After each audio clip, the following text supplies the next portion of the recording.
Who is your master? Who has authority over you?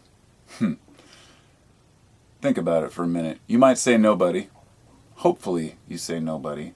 But I'm sure each of us have at least some sort of an authority that we answer to. And that's what I'd like to talk about today. Because I've always been an anti-authoritarian type person. I have always had the question authority pins and the kind of rebellious hippie type attitude of, I'm not going to live in your system. But as I got older, as we all do, my more conservative side, and when I say conservative side, don't misread me. I'm not talking about becoming a conservative politically. Having my more conservative side come out, in other words, realizing the value of the structure of many of the institutions that we've created, not completely dismissing religion as something that everybody needs to abolish just because I'm not religious, or thinking that everybody needs to be one thing or another. I've never really felt that type of a feeling towards how the world should go in any specific direction. But I've always been anti-authoritarian, and in my opinion, a person has to earn authority. And before I came out, I remembered I had this book, and it's called In Search of Authority. And I thought this would be a good prop. It's actually an introduction or introductory guide to literary theory. But there's a couple things in here. I just popped through it real quick, and there was a little note in there about somebody had highlighted, whoever owned the book before me, about interpreting poems, and how if a person who writes a poem writes down what the poem means, then it can be almost offensive to the reader, who wants to determine what it means in their own way. In other words, we all hear the same songs, and we all assume they mean different things to us. There is an authority. What does the word authority mean? It's the author. The author of the work is the one who is the authority on it. However, any artist, any poet, any writer knows sometimes things just come out, and maybe you have no purpose. Maybe there is no deeper meaning. Sometimes the things that we take to have really deep, significant meaning, and I could give you an example.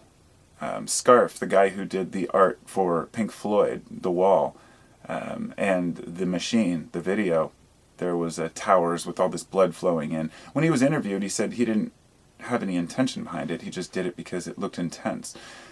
But a person can easily derive their own conclusion of what that means. So not to get too far off track, but interpretation is a huge part of how we perceive the works of others, let's say. So there is an authority on their own work. But what happens when you're talking about authority on the world? I think that I've never been more disgusted than I am today as to what's going on in politics and in the world in general, and that's to be expected. And that's only because as technology increases and more people have nuclear capabilities and there's more and more chaos and battling over resources, then we're going to see that these authoritarian regimes are going to try to hang on as long as possible. And living in the United States of America, the irony of what happened yesterday, or the 2 days ago, where we struck and killed the head general of Iran. And I mentioned this earlier, but this is important in this context, because the question I'm asking is, who has the authority to decide this person should be killed? And a person says, well, it's the president's decision. And you know what? Ultimately, it is the president's decision, and it is the president who decided to strike. The big question is, what will the authority over there do in response? And this is the problem with authority when it comes to power. Leaders don't want to look bad. They never want to look bad. They never want to look weak. They never want to look incapable or impotent. But because of that, the irony is that so many of them do. They try so hard to look tough, to know what they mean, to know what they want, that they miss that they are representing the will of the people. This isn't just politics, nor authors. This is in every business and the political nature within every family, throughout the nation and the world. Who has authority in the household? Who wears the pants, as people say? It shouldn't have to be that way in a household. In a household, people should work together. And the idea is that the system works best when each person knows their place, knows what they do best, fulfills the best obligations they can, and works together to better the family unit. In the community, this is exactly the same way.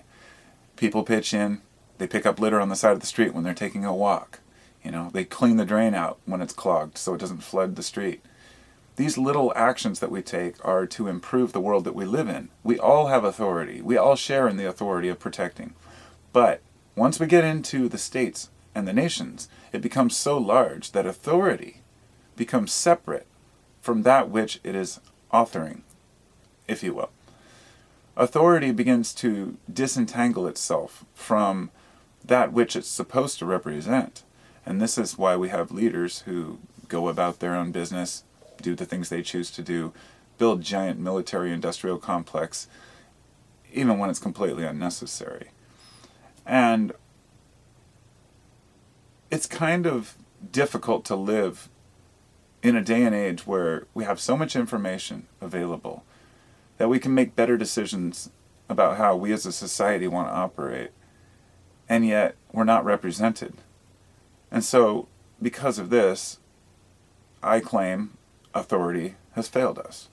I believe that authority has failed us in all of the political arena. I believe we need a complete overhaul of what we call a system. And each nation has its own issues that it needs to resolve in its own ways. And do I have an answer to this or a solution? No, absolutely not. I don't know if there is one. I think that, unfortunately, part of human nature is that we seek authority. We want somebody who's in charge. We want somebody who knows what they're talking about. We look to our heroes. We look to those who we think are smart or aware or people who can help us out. But ultimately, why do we bow to authority? For some very simple reasons. For food and water, or shelter, if you will, which is just comforts, basically. The comfort and being able to stay alive. And people also bow to authority for power, recognition, and money. And those three things have to go. The idea that a person can make, millions of dollars on one transaction because they're willing to just close their eyes and look the other way. Because somebody trusts them. Because they're considered an authority on a stock or on a company or on a speculation. And that's the world we live in. There are very few people that I consider worthy of having authority over others. And unfortunately, most of those people are in positions where they have no power whatsoever, except for the word that they speak. And that's because most people who are the best authorities don't desire power. That's why I watch carefully those who do. Thanks for watching.